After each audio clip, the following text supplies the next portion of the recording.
Hello, and welcome to Upfront with Dr. Terranova.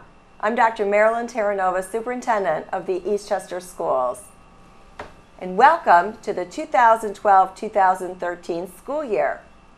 Today, our show will be about restructured courses that we have developed over the summer to illustrate 21st century teaching and learning, which is a focus that the Eastchester Schools have had for the last few years. With me are Mr. Scott Wynn, the middle school assistant principal, and Mr. John Blazer, teacher of our two new restructured courses. Mr. Wynn and Mr. Blazer, welcome. Thank you.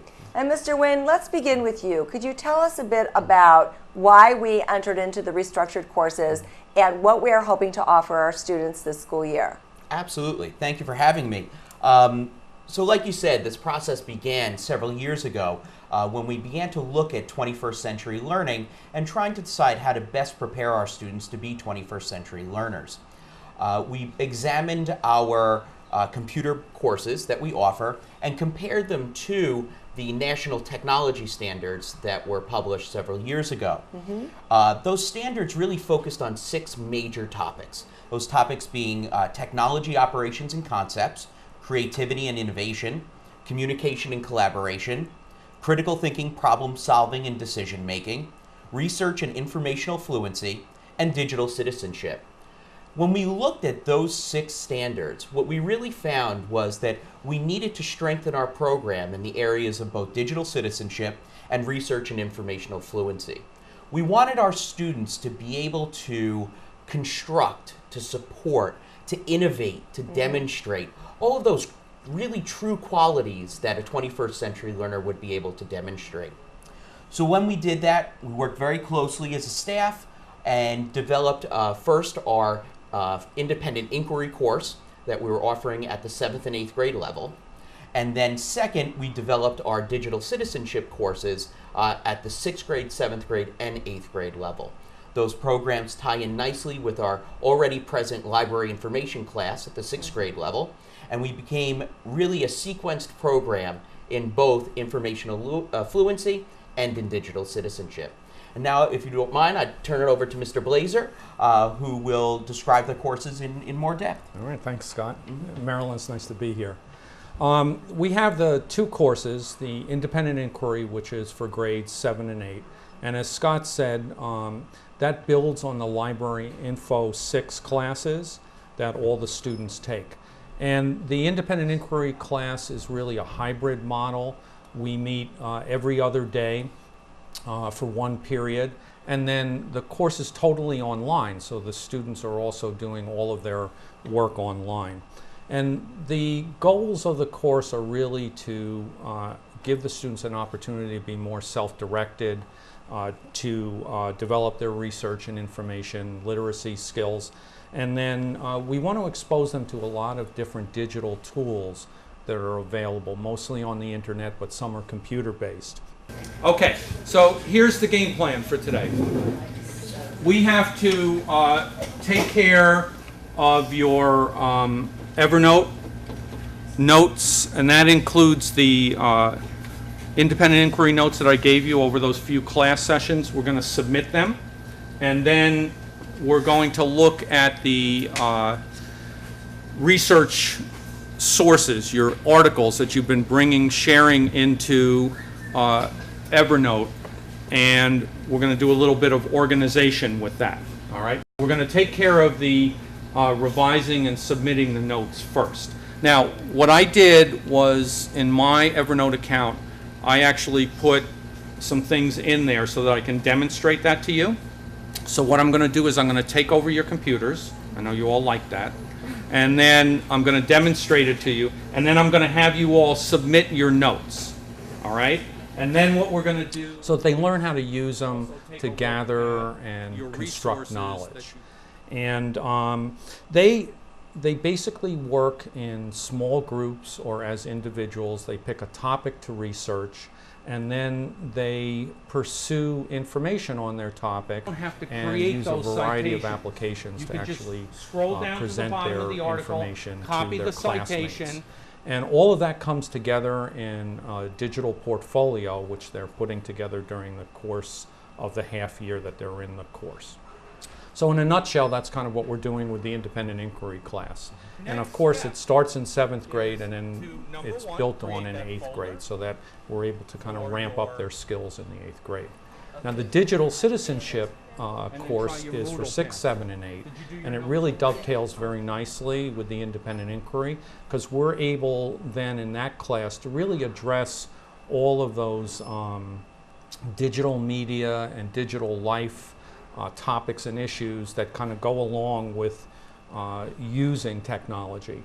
So we have units in privacy and digital footprint, teach the kids how to recognize what they're doing online and work safely online.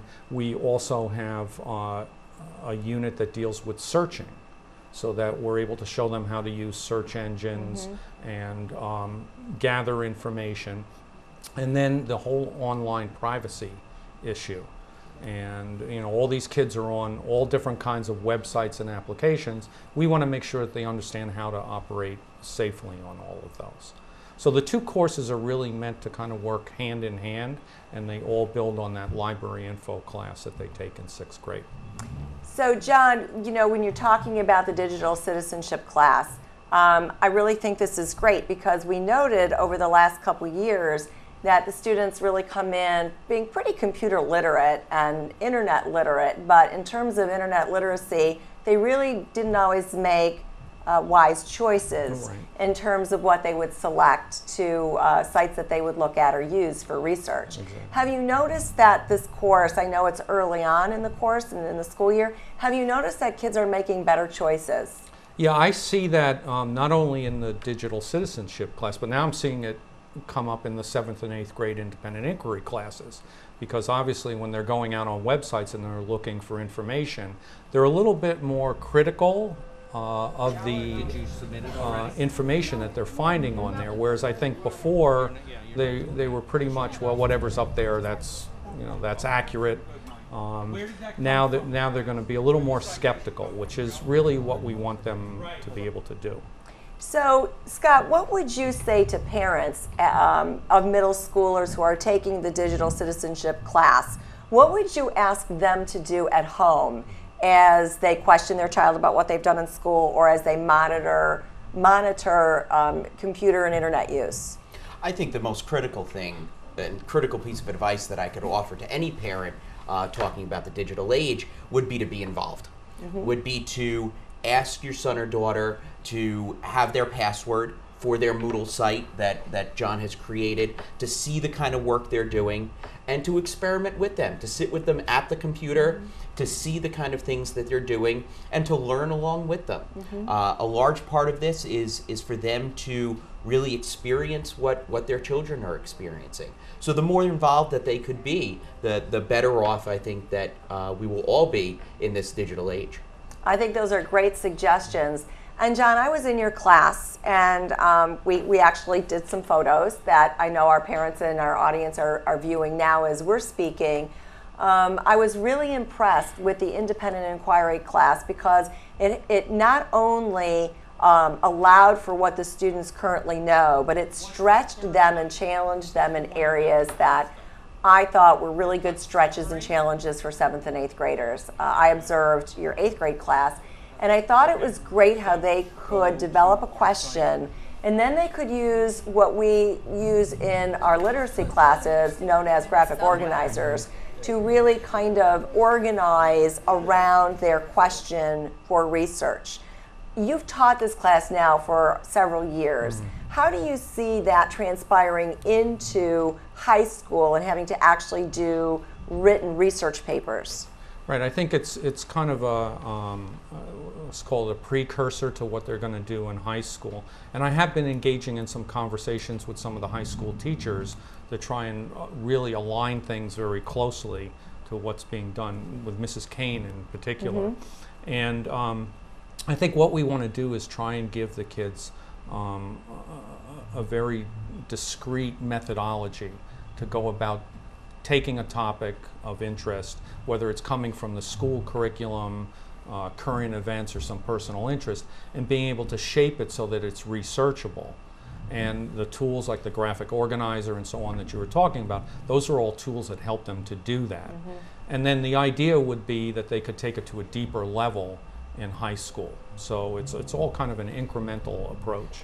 I've had the pleasure of sitting in on some of the end-of-year portfolio conferences that Mr. Blazer has his students do, and to be able to see the true, authentic assessment. For a student to be able to sit with me, to be able to sit with Dr. Moran, and explain step by step the process they went through, the reasons why they picked the research topics they did, and the way that they went about doing their research, and then the multitude of ways that they were able to present that information, to me really shows an advanced level of research skills. So that's one of the things that we're very proud of. Well, I think this is great, and it really, I think, ratchets up our curriculum and makes it more challenging for our students, and we're going to start seeing that clearly in the high school years. And moms and dads, it's probably not going to look so traditional in terms of the traditional research paper writing, but they're going to be more multimedia presentations, which we're even doing with graduate students at the university level. So I'm really pleased, and I think Mr. Wynn and Mr. Blazer are as well, regarding the more challenging aspects of these courses that we're bringing to your children. So I'd like to thank Mr. Wynn and Mr. Blazer for joining us today. And I have a word of advice for our parents watching this. Please work with your children, have them show you what they're learning in these courses, because I think you'll be truly surprised and really pleased with the level of challenge that they're getting in our middle school, new digital age courses. So thanks for being with us today. We look forward to seeing you next time on Upfront with Dr. Terranova. Have a great day.